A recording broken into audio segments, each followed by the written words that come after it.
Hi, welcome to Yoyo TV. Telangana cabinet విస్తరణ హస్తం పార్టీలో హాట్ టాపిక్గా మారింది. తెర మీదకు ఆశావాహుల కొత్త డిమాండ్లు అధిష్టానానికి పెద్ద తలనొప్పిగా మారాయి.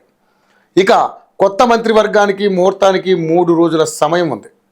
ఈ విస్తరణలో పూర్తిస్థాయి మంత్రివర్గ విస్తరణ జరిగే అవకాశం లేదని కాంగ్రెస్ వర్గాలు చెబుతున్నాయి. ప్రస్తుతం క్యాబినెట్లో 12 మంది మంత్రులు కొలువుదీరి ఉన్నారు. ఇంకా 6గురికి కొత్తగా క్యాబినెట్లో స్థానం కల్పించనున్నారు. సామాజిక అంశాలని పరిగణలోకి తీసుకుని భర్తీ చేయనున్నారు. 6 మంత్రి పదవులు భర్తీ కావాల్సి ఉండగా ప్రస్తుతం 1 లేదా 2 స్థానాలు పెండింగ్లో ఉంచనున్నారని కాంగ్రెస్ వర్గాలు వెల్లడించాయి. 2 రోజుల్లో క్యాబినెట్పై పూర్తి స్పష్టత రానుంది. ఉగాది పర్వదినాన్ని పురస్కరించుకొని సీఎం రేవంత్ రెడ్డి గవర్నర్ జిష్ణుదేవ్ వర్మని మర్యాదపూర్వకంగా కలిశారు. మంత్రివర్గ విస్తరణ గురించి ప్రధానంగా చర్చించినట్లుగా తెలుస్తోంది.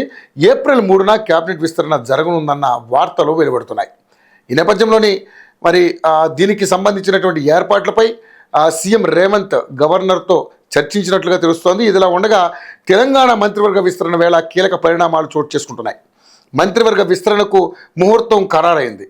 ఏప్రిల్ 2వ తేదీ సాయంత్రం లేదా 3వ తేదీ ఉదయం మంత్రివర్గ విస్తరణ జరగనుంది. ఈ మేరకు గవర్నర్కు ముఖ్యమంత్రి రేవంత్ సమాధానం ఇచ్చారు. ఢిల్లీలో మంత్రివర్గ కూర్పుపై పరిణామాలు వేగంగా మారుతున్నాయి. మంత్రులుగా అవకాశం రాని విషయంలో తుది కసరత్తులు జరుగుతున్నాయి. ఇక ఇదే సమయంలో హైకమాండ్ కొత్తగా మంత్రుల విషయంలో తాజా నిర్ణయం సంచలనంగా మారుతుంది. తెలంగాణ మంత్రివర్గ విస్తరణకు ఢిల్లీ కేంద్రంగా కీలక పరిణామాలు చోటు చేసుకుంటున్నాయి. విస్తరణలో భాగంగా 4 మంత్రి పదవులు భర్తీ చేయాలని నిర్ణయించారు. మంత్రుల పేర్లు ఖరారు తర్వాత అవకాశం రానివారు తీసుకునే నిర్ణయాలు ఏ విధంగా ఉంటాయో అంచనా వేస్తోంది. ఇందులో భాగంగానే 1-2 స్థానాలు ఖాళీగా ఉండేలా ఆలోచన చేస్తోంది. 4 స్థానాలు మాత్రమే భర్తీ చేయాలని భావిస్తోంది. మంత్రివర్గంలో ఖాళీగా ఉన్న 6 స్థానాలకు 30 మంది పోటీ పడుతున్నారు. పార్టీ ముఖ్య నేతల నుంచి మంత్రివర్గంలో అవకాశం కల్పించడం పైన పార్టీ నాయకత్వం పేర్లు సేకరించింది. అందులో భాగంగా సీఎం ఇచ్చిన జాబితాలో సుదర్శన్ రెడ్డి, కోమటిరెడ్డి రాజగోపాల్ రెడ్డి, గడ్డం వివేక్ పేర్లు ఉన్నట్లుగా పార్టీలో ప్రచారం జరుగుతోంది. వాకిట శ్రీహరి, అడ్లూరి లక్ష్మణ్, దొంతి మాధవరెడ్డి, ప్రేమ్ సాగర్ రావు పేర్లు పరిశీలనలో ఉన్నాయి. ఒకవేళ మంత్రివర్గ విస్తరణలో 5వ స్థానం భర్తీ చేస్తే మైనార్టీ వర్గానికి దక్కనుంది. మైనార్టీ కోటాలో ఎమ్మెల్సీ అమీర్ అలీ ఖాన్కు చోటు దక్కే అవకాశం ఉంది. అయితే జాబితాలో ఇంకా మార్పులు చేర్పులు కొనసాగుతున్నట్లుగా విశ్వసనీయ సమాచారం. పార్టీలో మంత్రి పదవి ఆశిస్తున్న వారు ఢిల్లీలోని పార్టీ ముఖ్య నేతలను కలుస్తున్నారు. అవకాశం కోసం తమ వంతు ప్రయత్నాలు చేస్తున్నారు.